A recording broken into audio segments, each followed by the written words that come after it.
Wanita cantik tentu dambaan setiap pasang mata, terutama laki-laki. Termasuk wanita kontroversial ini yang mampu membuatmu bertekuk lutut karena wajah dan hasil karyanya yang mengubah hidup orang-orang bahkan setelah kematiannya. Dia adalah Hedy Lamarr, seseorang yang sempat dijuluki perempuan paling cantik di dunia. Bintang film yang lahir di Austria tahun 1914 ini tidak hanya super cantik dan super seksi. Rupanya, dia memiliki kekuatan otak yang super dengan menjadi penemu. Teknologi yang berhasil ia temukan antara lain pengendali jarak jauh asal-muasal munculnya ponsel, Wi-Fi, Bluetooth, serta GPS. Bakat kecerdasan Lamarr rupanya sudah terlihat dari saat ia kecil. Dari zaman sekolah, Lamarr dikenal memang jago matematika. Sang ayah yang bernama Emil Kistler mengasah kemampuan Lamarr dengan seringnya membahas soal mesin, percetakan, dan kemudi mobil. Sementara sang ibu yang bernama Gertrude merupakan seorang pianis yang memperkenalkan Lamarr terhadap seni. Dengan tampang yang rupawan dan otak yang super, tidak lantas membuat hidup Lamarr bahagia. Kisah cinta dan pernikahan Lamarr selalu saja kandas dengan menyedihkan. Lamarr menikah dengan suami pertamanya, Fritz Mendel, pada tahun 1934 ketika berusia 19 tahun. Tidak bahagia menikah dengan seorang produsen amunisi yang kaya dan dominan, Lamarr meninggalkan rumah mereka dengan mengendarai sepeda saat tengah malam. Kemudian dia menikah dengan produser bernama Jean Marquis pada 1939, namun bercerai setahun kemudian. Selama 4 tahun, dia menikah dengan aktor Inggris John Lauder dan memiliki 2 anak. Selanjutnya dia menikah 3 kali, masing-masing dengan pemimpin band Teddy Stover, petinggi minyak Texas Howard Lee, dan pengacara Louis Bowles. Semua pernikahannya berakhir dengan perceraian.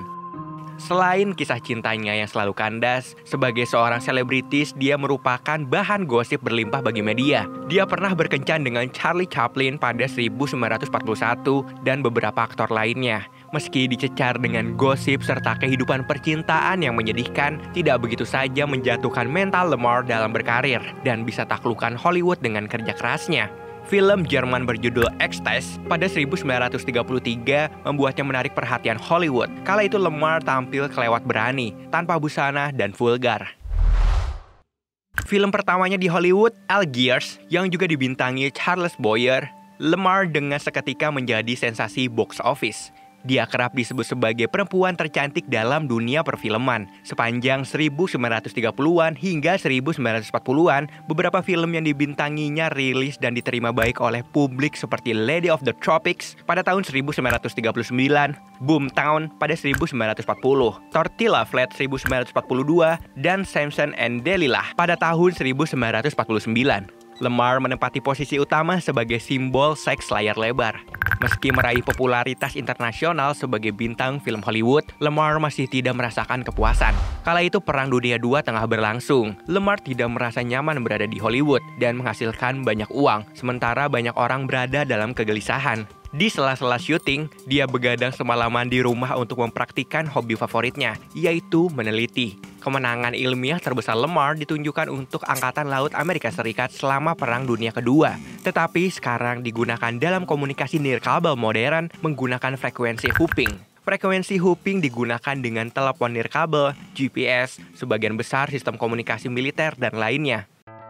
Pada 1940, Lamarr bertemu dengan komponis George Athel pada acara jamuan makan malam. Pria itu memiliki ketertarikan dan semangat yang sama dengan Lamarr. Mereka membicarakan berbagai topik, namun keprihatinan utama keduanya tertuju pada perang. Lamarr memperkenalkan idenya ke Athel dan bersama-sama mengembangkan dan mengirimkan ide sistem komunikasi rahasia tersebut pada bulan Juni 1941 yang kemudian dipatenkan di Amerika Serikat dengan nomor 2.292.387 pada Agustus 1942. Versi awal pindah frekuensi ini adalah pemanfaatan roll piano untuk berpindah-pindah di 88 frekuensi dan bertujuan agar torpedo yang dipandu radio sulit terdeteksi musuh. Meski itu adalah penemuan Lamarr, ia memberikannya kepada Angkatan Laut dan tidak menerima sepeser pun dari itu. Lamarr akhirnya resmi menjadi warga negara Amerika Serikat pada 1953. Namun, dia tetap tidak dapat menikmati hasil dari temuannya karena hak paten yang telah berakhir. Meski demikian, dia merupakan perempuan pertama yang memperoleh Invention Convention Balby Guinness Spirit of Achievement Award. Penemuan Lamarr tidak diketahui secara luas sampai mendekati akhir hidupnya. Kemudian baru pada 1997, penemuan ini dihargai oleh Electronic Frontier Foundation. Karya yang dihasilkan oleh Lemar menjadi dasar teknologi spektrum lebar modern, termasuk basis untuk temuan lainnya seperti Bluetooth, koneksi Wi-Fi, dan GPS. Dia meninggal di Florida pada tahun 2000 dalam usia 86 tahun. Menjelang kematiannya, Lemar mengalami kegagalan dalam operasi plastik. Hal itu membuatnya menjadi penyendiri dan kehilangan kepercayaan diri. Atas kontribusinya di dunia hiburan, dia mendapatkan bintang Hollywood Walk of Fame.